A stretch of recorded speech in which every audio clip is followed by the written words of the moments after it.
authentic life, and it becomes stressful because now I'm expecting you to show up as this person that you never were. But for the version of me when I married you, it was enough. But what happens is when you go on these spiritual journeys and you start learning yourself and you start growing, it doesn't work if both of you aren't growing. And it doesn't mean we have to grow at the same rate, but we both have to be growing. One can't be stagnant. Hey guys, welcome to Little Blackbird 91. I just watched an interview with Monique Samuels, and I can tell you it's a very interesting interview with her, and she breaks down her relationship with her ex-husband, Chris. Now, I think what's really key about this is, we talk about this word graduation. She never mentioned that in the interview, never mentioned it. I'm only using that term because obviously I think there's a common theme that I'm starting to see now from especially the ladies who are coming out, maybe out of these divorces. And, the theme is, I outgrew them. I grew to a certain point, they weren't growing and I outgrew them. And actually, she takes us on this lovely journey of her actual, let's say, revelations that she comes to understand how she got to a place where she now divorced her ex-husband, Chris. The reality of the situation is she knew who he was from the very beginning. And who she was before fitted that particular profile. But she did the work and, she went away to therapy and did all the spiritual work as well. And she grew to a certain point where her partner just couldn't get to. And at that point, she realized she no longer needed him. And actually, this is probably why a lot of men do become fearful of these marriages. Now, I don't agree with them because, again, marriage is about being able to navigate and maintain and repair relationships. It also means growth, and you need to transform. But I do really understand where they're coming from when it comes to the pain of hearing some of these stories from ladies who, quote unquote, outgrew their partner. How do you outgrow me? In the sense of we're still growing. I'm always growing. I may not have grown to where you want me to be, but we committed to marriage. And when you first started, you were cool with the behaviors that you were exhibiting. You were down for cooking, cleaning, or whatever it was that you wanted you to do. And now suddenly you've turned it on its head, and I am no longer sufficient for what you need. So I understand the fear that some men will have of not marrying. So is it a case of that Monique has graduated the marriage or graduated ex Chris, or is there a little bit more that we need to break down? I think there is a little bit more to break down. And here's my kind of summary quickly before we go further in this video. My summary is that what I heard from Monique was a lot of breakdown in terms of what she realized that she had grown into. And because she had grown into that, it made the relationship come to a place of incompatibility. She realized she needed more and that the transaction from the relationship wasn't actually fulfilling, nor was it actually reciprocal in the way that she required or needed. And she had let her husband, ex-husband, know on several occasions, as she said to herself, and it just couldn't make the change. And therefore, since she had been sitting in her unhappiness for a while, she needed to now look at other options, the D word. And I'm not talking about sex, I'm talking about divorce. So let's break it all the way down. Listen, if you're new to the channel, make sure you like, you share, you subscribe, you click on that bell button. We're going to talk about Monique's and her graduating from this marriage. Is she accountable or not accountable? To be accountable or not to be? That is the question. Let's listen a bit more as I break down a few different parts of the clips, because she actually does mention a couple of things that as the reason why this relationship actually broke down. I won't go too deep because I want to do a separate video for that. But let's start from where she actually started from, which was a little bit earlier on in the conversation. He asked her what happened, and she actually breaks it down quite eloquently, what she feels from her perspective, which is key. That you needed that you couldn't get, I guess. I needed vulnerability. I needed protection and covering. I needed to feel safe. I wanted to be able to feel safe in my femininity. But when you have to become hard and you're starting to carry on some of the more masculine traits, it's hard to feel safe. Now, this issue of safety is paramount for women specifically. I'm not going to hear the pander you. I want to just make it very clear. I've always said this. The relationship system and game is very simple. Women want X, Y, and Z. Men want X, Y, and Z, right? And in order for you to maintain a relationship with a woman, because if you want to be a woman, you're going to have to maintain some things, okay? One of the hardest things to maintain is the safety precaution. It's the safety aspect in emotional, physical, financial. And for men, this is very difficult. Because from our perspective, maybe we are doing the physical and the financial protection wise, right? But you want the emotional aspect. And it's so hard to do that because when I'm consistently working, how do I also then flex into the part of emotional care? Because I'm really focused on trying to provide for the family. And someone like Chris has done so. I mean, he has had an extortionate lifestyle where he has played football, earned a lot of money, and is still making money. And so in that essence, in that essence, you know, how does he switch from now being that physical provider now to that emotional space? The reality of the situation is that would have been evident from the beginning of the relationship. Actually, they've been dating for 6 years. So how did she not know that? She did. But she, as she said herself, she was not in that place herself. She has grown to that space. And unfortunately, she had expectations that it would change in the relationship, not knowing that that wasn't going to change, not knowing that he wasn't going to be able to comprehend, nor was he going to be able to grow to a place where he could be more emotionally adept. Now, what's interesting is you mentioned here about being protected, about being covered, about being allowed to be in her femininity. And for women, this really is a very important thing for them. They need us as men to be able to say no, boundaries, okay, and say yes. They need men to lead, let them know that, listen, this is the direction and the vision and the goal we're going into. They need men to step up and be able to handle certain affairs. They need men to be able to sometimes be able to have vision to see when they are heading into a wreck, and you're letting them know, listen, babe, where you're going to, you're heading into a wreck. You're going to be tired. Settle down, rest, take a break. A lot of women who have come from a very independent background due to their upbringing don't know what rest is. And so as a man, you actually have to protect them from themselves. I know it's going to sound crazy. And some women are going to be like, no, I don't need it. I don't need it. And look where we are. Look where we are. Don't listen to that nonsense. Let me tell you something. Let me tell you a little something.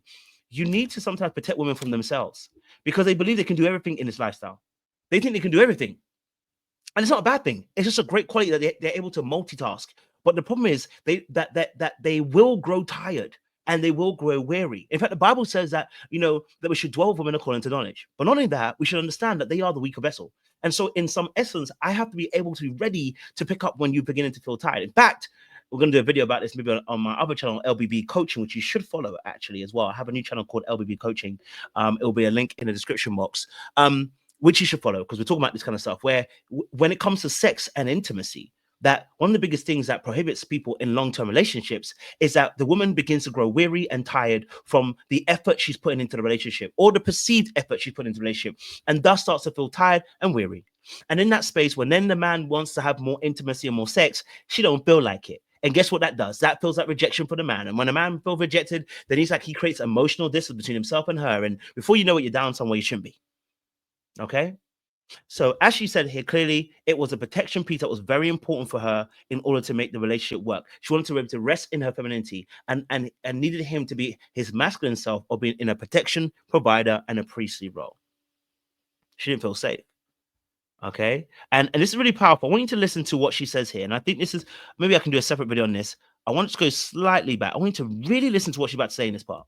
You're with a person that allows you to do some of the things that I feel like a woman shouldn't have to do. Like what?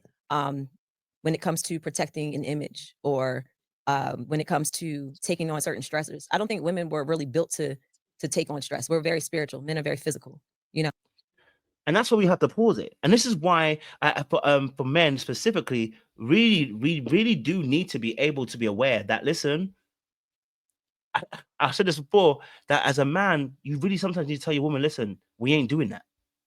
We're not actually doing that. And look what's happened now. Who's getting blamed? Is she blaming herself? He said, he allowed me to do things. Well, why don't you hold yourself accountable? I did things. Instead of her saying I did it, she said, he allowed me to do it. Meaning she was waiting for him to step in the role and actually say, this is not what we're doing. We're not doing that, right? And she was waiting for him to step into that role. So as I always say for men, the burden of the breakdown of relationship, women tend to blame the man for why it goes wrong. So I said, if you're going to get blamed, you must get blamed for doing what you're supposed to do. You know what I mean? You must get blamed for taking leadership of that relationship and actually setting good, clear boundaries, a vision and a goal, and say, hey, this is what we want to do. This is what we want to achieve. You know what I'm saying to you? We want to be able to achieve this goal. And that's what we're going to do. Here are the parameters we need to set by. Okay? Women will tell you that they are able to do everything and they get tired and they get weary. And that's okay. There's nothing wrong with that. It's just to make us understand that as a man, you're going to need to set a pace. Okay? So in the end, he's getting blamed for something that she actually wanted that she ended up doing for him.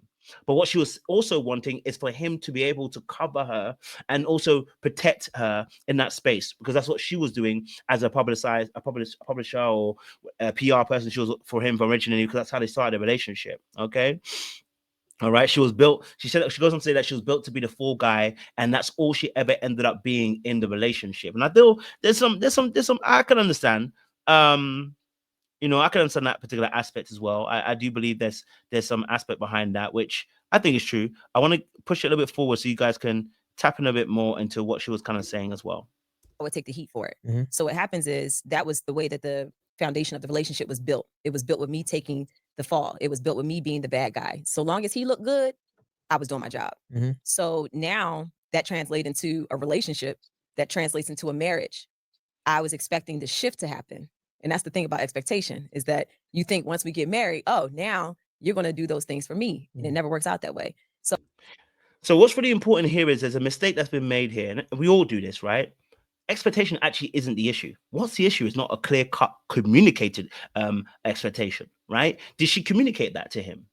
Right? Sorry, I just don't like her face stuck like that. You know, she's a pretty woman. I don't want her face stuck like that. But, you know, did she communicate that expectation to him? Did she let him know that I'm expecting you when we get married to change that? Which should have been actually before they got to marriage, because in reality, you had that expectation to be covered. What she was doing, and this is why I'm going to do another video on my Dark Arts channel, is what a lot of women do, right? And a lot of passive-aggressive men do, which is manipulation, right? Through the means of passive-aggressive communication, meaning I'm gonna show you, but not tell you what I actually want. Now, showing is good, but without the telling aspect, it doesn't let us know that's actually what you wanted. What it does is it says that's what you want to do, right? And I'll get there in a second or two. But as she's let us know right here, she told us quite clearly, hey, look, you know, at the end of the day, you know, she was a fall guy, and she felt like she continued to be the fall guy. And when she wanted that protection in reverse, it never came that way. Now, someone could say, well, a man's just no. Well, actually, no, because that is how you set up the relationship. So if you're not saying anything different, your expectations are silent, but they're very loud. Right? Now, this is the key part I think that's really interesting for me. And it's this part here where I think it set the tone for the rest of for me in terms of where did Monique Samuels go wrong? Aside, obviously, in terms of accountability for our own reason as to why we're here, what did she do wrong in the relationship? What foot did she go wrong? Because she makes it very clear what he did wrong, right? I don't say that he didn't show up and do anything. It's just that certain things that I felt as though I needed, he wasn't able to give me. And there were certain things that he needed that I wasn't able to give him. So it's definitely not one-sided. I take accountability for my part. Even with the marriage coming to an end, I have no problem saying that there are certain things that I know I could not do for him any longer. I couldn't love him the way I felt as though he needed to be loved. And when I had what I needed or what I thought I needed to be loved, and I realized, like, you know what, this just isn't who he is. I had to get to a point of acceptance and say, okay, if nothing changes and he remains this way, can I live with him and be with him for the rest of my life? I don't want to change this man. I don't want to make him into the person, because now he's not living an authentic life, you know?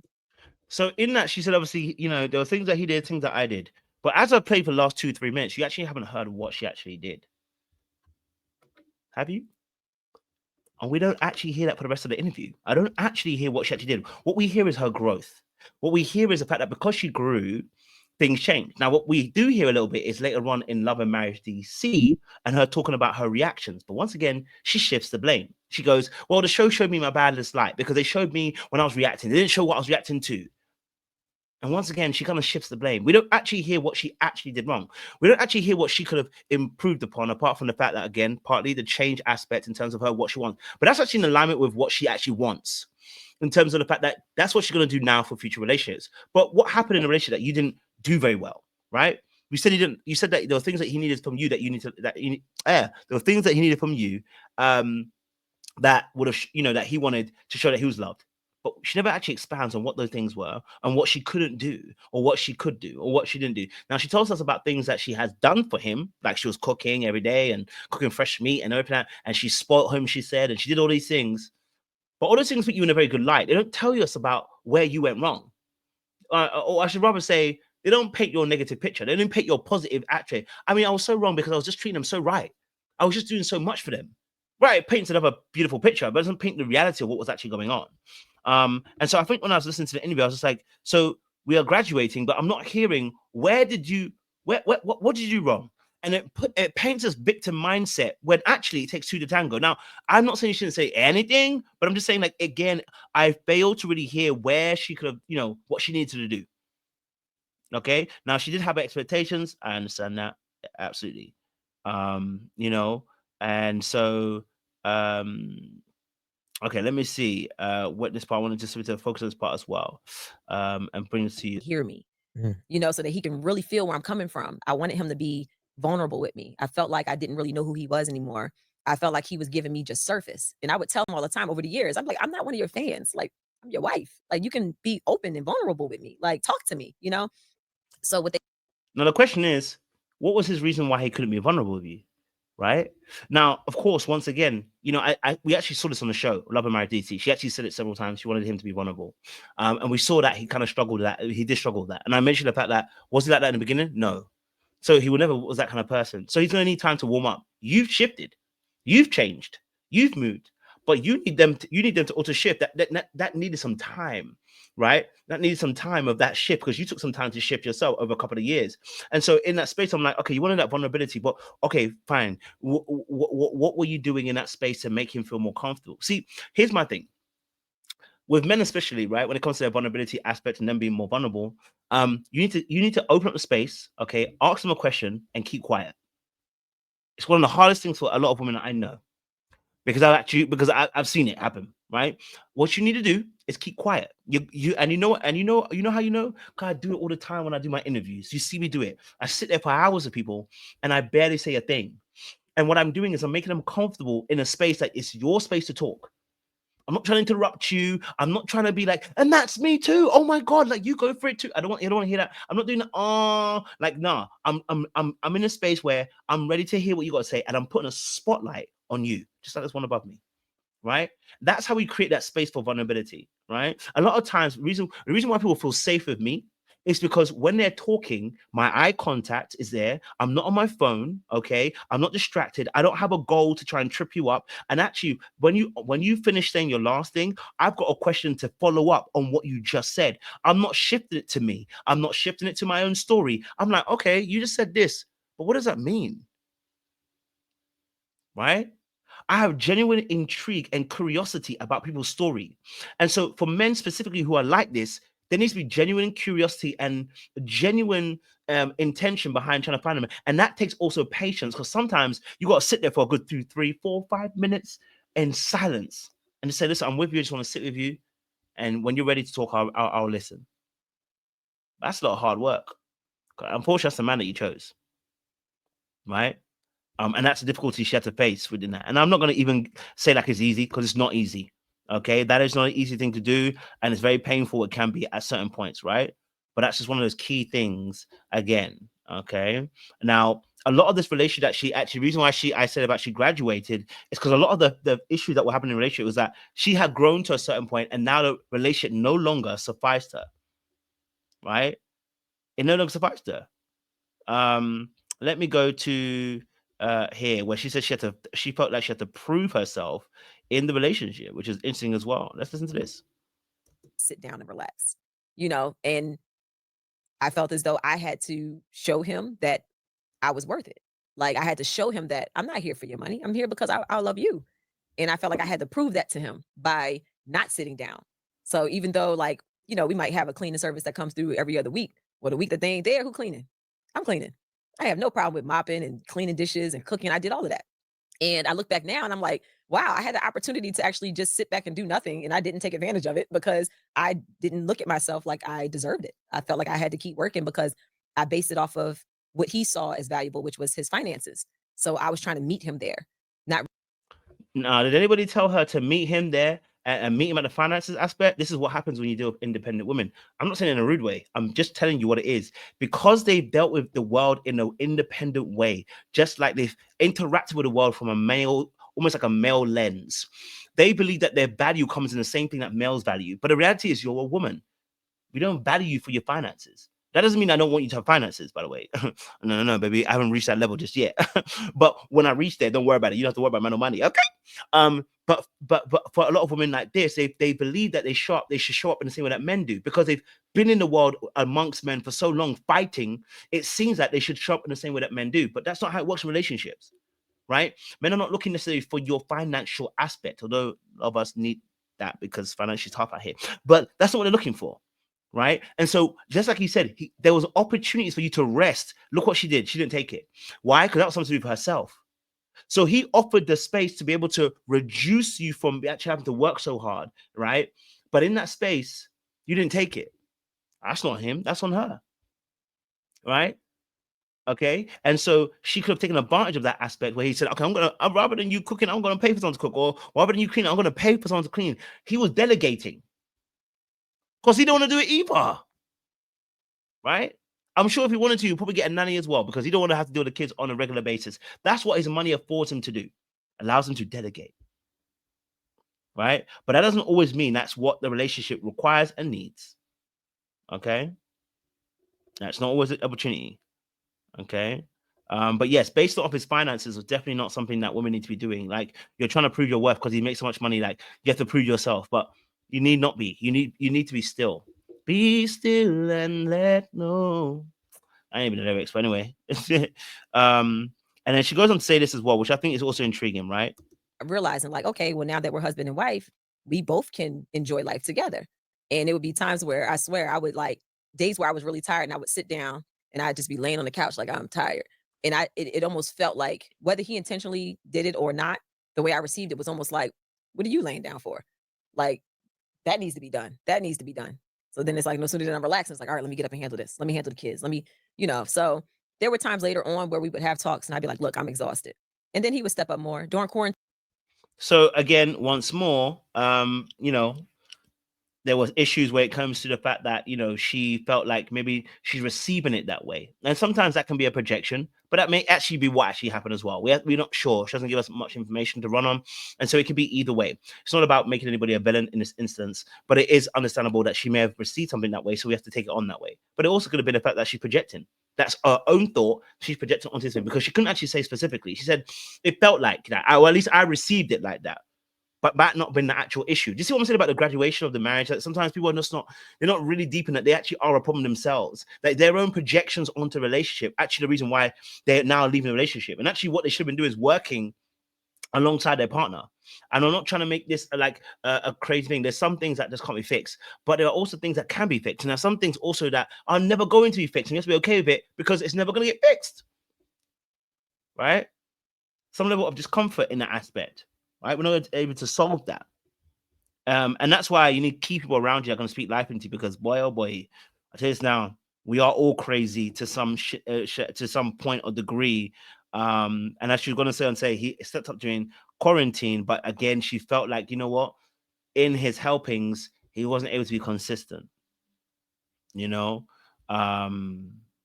so in that space. Now, I'm going to go on a little bit more because you're going to talk about how she spoiled him a little bit as well. And I think this is also really interesting as well in terms of this aspect because yeah, this was a key part too, right? So let's listen to this. So where did you start? Like you said, setting boundaries. So the reason why we have these failed relationships is because we didn't have those boundaries at first. Like I will fully admit, and it's funny, like my family says, yeah, you created that monster.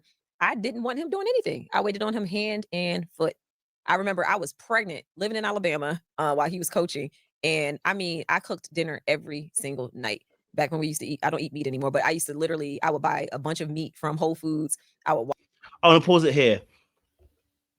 When I heard it, I was like, wait, she was pregnant, barefoot, cooking. I said, I was about to do something. I was about to project and jump in, like, oh my God, where was he? He's coaching, and I was about to say something. And I had to listen to the whole thing. When I listened to the whole thing, I said, oh, wait. Who made you cook? Did he force you to cook? Wash it up, season it, vacuum seal it. I would have it all loaded in the freezer. And I tell him just like, whatever meat you want me to cook tonight, take it out, sit it in the sink. And I'll prepare it. And he doesn't like leftovers. So I learned how to make smaller portions so that I could cook for him every night. And I love doing that for him. I love to bake. So she loved to do this for him. But I want you to pay attention now. Now, nobody's a mind reader. I want to make very, very clear. Nobody is a mind reader. This is what she loved to do. To know that he didn't have to lift a finger. That's what I enjoyed. That was what that version of me enjoyed. Until who you didn't got love tired. herself, who didn't have boundaries, who got exhausted, who then. So because she didn't have boundaries, she got exhausted, and that was no longer what she wanted to do for him, which is fine because we all grow. But for her, that's what changed, right? When she got boundaries, she realized actually she did not love that. Actually, that's not what she wanted to do. She don't want to wait on him hand and foot. Now, imagine a man was like, you know what? I don't want to have to serve you all the time. I don't want to have to protect you all the time. I don't want to have to do this all the time. See, men do have to be consistent. If we do start to switch up, we are looked upon in a very different way. We're required to stay to be consistent. And actually, that is a part of the unfortunate but fortunate results of being the leader of the team. The leader has to stay consistent no matter what. But the follower can be inconsistent because in the essence, it falls on the leader to make sure the team is well, which is why I'm saying to you as a man, the weight and the gravity is on your neck. So if it's on your neck, you need to make sure that you're leading it, right? Don't leave it to her. Because if you leave it to her, this is what's going to happen. They're going to turn around and blame you and talk about how they loved it. Then suddenly they didn't love it because they're now changing their boundaries, which I totally understand from a psychological point of view. I'm not going to lie to you. I've coached clients. I know what it looks like. Me, myself, I understand. You know what I'm saying to you? Then because of the exhaustion and nobody was reaching to pull her from underneath the water, it's like I had to set these boundaries. And then that's when the trouble started. That's when the issues began. Because those boundaries, like you said, if you would have set those in the beginning, had you known better, you probably wouldn't have been attracted to each other. So she said about the boundaries, okay, had she done that, she wouldn't have been attracted to him, but also the boundaries, and she wouldn't have done what she done, I guess. And I know old boy was sweating because I know he felt triggered in that moment, but and not in a bad way either. So I hope this was clearly communicated though, right? I hope this was clearly communicated. See, because you came to a new revelation, right? You took your time to get to that revelation. I hope that's what you gave him also too, that time to process and understand where you're coming from. I hope you asked your therapist, how do I deliver this message of that I'm changing now?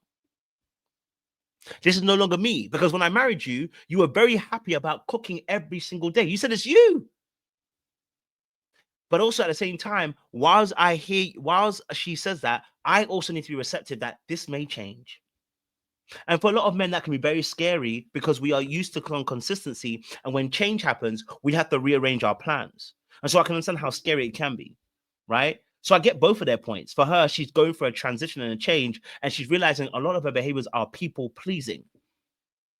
They're not truly her. So if anything, she changed and graduated this marriage. He didn't get the true Monique. And as she said, if she had, she wouldn't have been attracted to him.